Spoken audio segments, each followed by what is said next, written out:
Hello everyone, this is Michelle Stelling from the National Association of Digital Scrapbookers, and this is Q&A Tuesday, and this question comes from, it is from Diana from Alaska.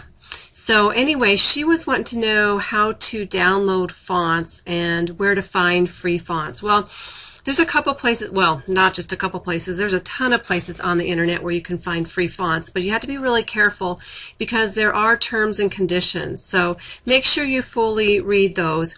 And there are some really great fonts as well that you just have to pay maybe 40, 50, 60 bucks for, and you can use them however you choose. But you do have to read those terms and conditions. So a couple of sites that you might want to take a look at are kevinandamanda.com, and then Dafont, DAFONT.com. Those are two. There's probably hundreds of them out there, but those are two that I use. I like Kevin and Amanda's because they do have specific scrapbook looking fonts. So go to their page, free fonts, and you can scroll down to take a look at what they might look like. Okay, so here's some handwriting fonts. You can go back, let me just go back to the home page so you can see it from the beginning, and just click on free fonts, fonts for P's. Just click on the download once you find one that you like. Or if you go to Dafont, they also have different categories. So you might have fancy categories, techno, basic, scripts, dingbats, and so on and so forth. I like that they have a holiday category as well. So we might be coming up on Halloween. You might click on Halloween. And then there's some Halloween fonts. So let's just go ahead and pick one of these. I kind of like this spider one. It's pretty different. So you just click on download.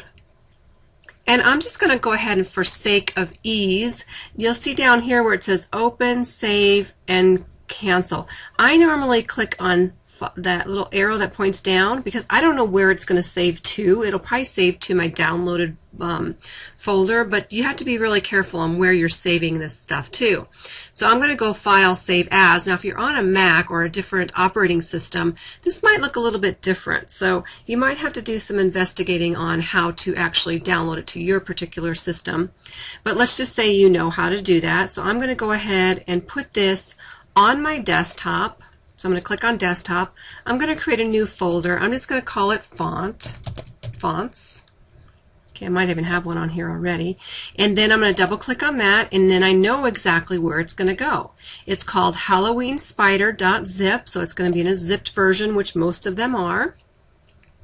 And then I'm going to go ahead and unzip that. So I'm going to go to my desktop, which is very messy, and I'm going to double click on Fonts, double click on the zip, and I'm going to take that TTF, it stands for True Type Font right here, you can see that, and I'm just going to cut that or copy it out of that zipped file. It really doesn't matter which one you do because I'm just going to take it out of there and paste it. Now you might have a program that unzips it for you automatically, but I just go ahead and double click on it and then go in there and then pull it out of that zipped folder. That way I can then copy it into my font folder. So I have that on a clipboard, but I'm just going to go ahead and right click and click on copy. And then I'm going to go down to my Start area and go to my Control Panel. And what I'm going to look for is called the Font folder. So here it is right here. I'm going to double click on that. And then I'm going to right click inside that folder and then paste it in there.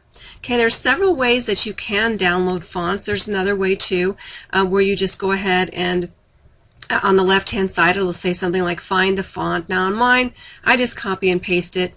Your operating system might look a little different, so hopefully you can get through it though by my instructions. So now what we do, you notice that I don't have Photoshop Elements up and running. If you do have it up and running at that time, you're probably going to have to close out of it and then relaunch it, because what happens is it doesn't find that font right away if you just copy and paste it in the font folder. You have to back out of Photoshop Elements and then reload it so it can reload that font.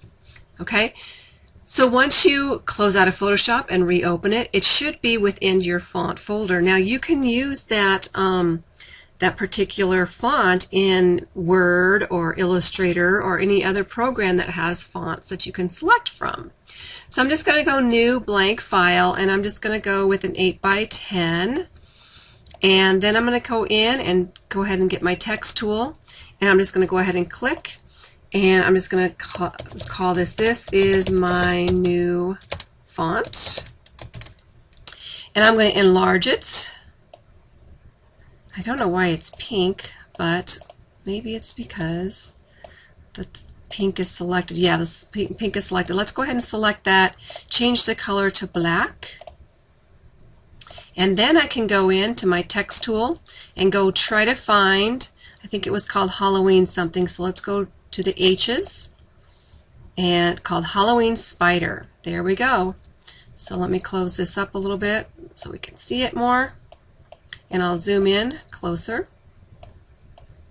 Oops, I rotated it. Oh well, that's okay. Then I'll zoom in and we can see the detail on that font, which is kind of cool actually. So there you have it. Where to find your fonts, how to download them, how to install them.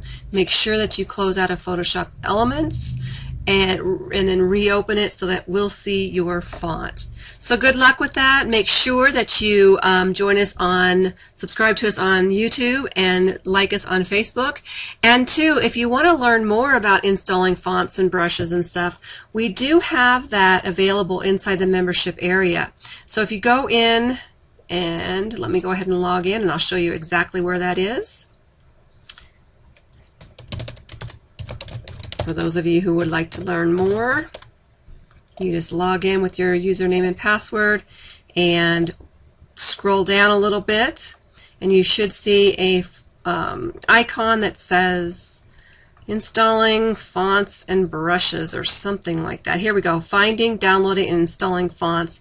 And again, like I said, if you have a different operating system, it might be a little bit tricky, but you can probably Google it to see exactly the steps on your particular system. But this will give you a little bit more information on that. Thanks for joining me, and I will see you next week, next Tuesday, for Q&A Tuesday. Bye-bye.